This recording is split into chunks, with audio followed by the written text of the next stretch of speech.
Bonjour. Aujourd'hui, je vous propose dans cette vidéo de revenir sur la question du mensonge d'un point de vue moral. Allez, c'est parti.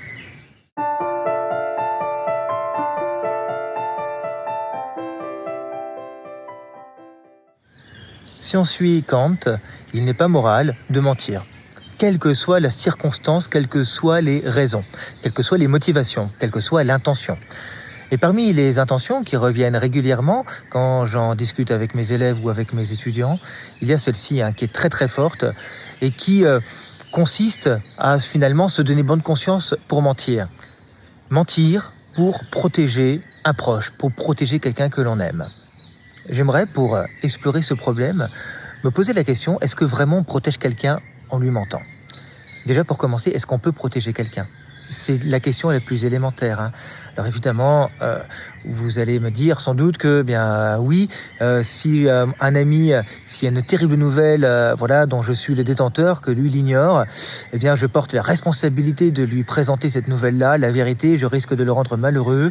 Et à ce titre, puisque après tout, on a tous droit au bonheur. C'est une question, ça d'ailleurs. Est-ce qu'on a droit au bonheur ? Bon, mais puisqu'on a tous a priori droit au bonheur, lui mentir serait un acte d'humanité. Alors je conteste l'argument. Quand on ment à quelqu'un, c'est comme si on construisait une forme de bulle de savon autour de lui. Alors la bulle de savon, elle a deux caractéristiques. Elle est très belle, très agréable. Elle propose plein de couleurs bigarrées qui rendent, on va dire, la vie très très belle. Mais la deuxième chose avec cette bulle de savon, c'est qu'elle est extrêmement fragile. Et le moindre contact avec la réalité risque de la rompre. Et alors, plus on attend et plus la chute risque d'être rude. Ça, c'est le premier point. Le deuxième point, c'est qu'un mensonge en amène à peu près systématiquement un autre.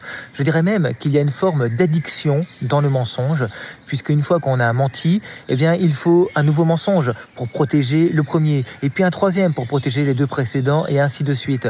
Ce qui suppose, outre d'avoir une excellente mémoire, outre le fait également qu'on ne dit pas forcément la même chose à tout le monde, on s'engage, et à la fin on finit peut-être même par ne plus savoir où est la vérité. On finit par se mentir à soi-même. C'est le risque avec le mensonge, et le mensonge répété, si bien qu'il finit par être intégré, assimilé comme une vérité. Mais même un mensonge répété plusieurs fois ne devient pas une vérité pour autant. Donc ça, c'est le deuxième argument.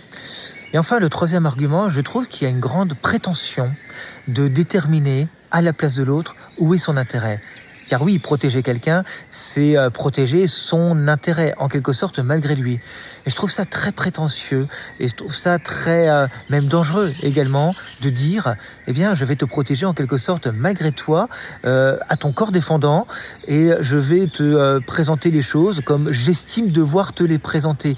Donc, on présente une réalité alternative à la personne qui est fausse, qu'on s'est coupé de la réalité, parce qu'on décide à sa place. En fait, on lui ôte sa responsabilité pour prendre la responsabilité du monde dans lequel il vit.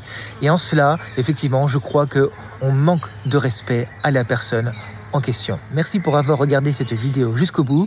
Si vous avez des commentaires à faire, vous n'hésitez pas. N'hésitez pas non plus à partager cette vidéo. Et je vous dis à très bientôt.